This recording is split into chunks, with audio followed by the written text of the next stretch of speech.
မင်းတို့ရဲ့ကဘာကြီးကဘာတူလဲငါရဲ့ကဘာကြီးကတော့သူ့ပေါ့ Hello မင်္ဂလာပါကျွန်တော်ဒီနေ့ sharing လုပ်ပြီးသွားမယ့်ဗီဒီယိုလေးကတော့ coffee culture နဲ့ပတ်သက်ပြီးတော့ကျွန်တော် sharing လုပ်ပြီးသွားမှာပါ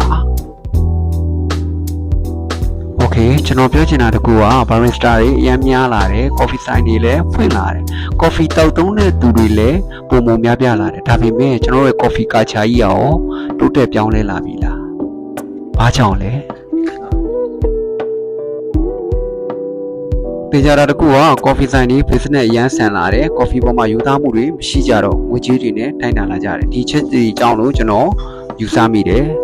ကြည့်ရှုနေတဲ့လူချင်းမင်းတို့ရောဘယ်လိုထင်မြင်မိလဲဒါ CM မှာကျွန်တော်တို့ဝင်ရောက်ရေးသားလို့ရပါတယ်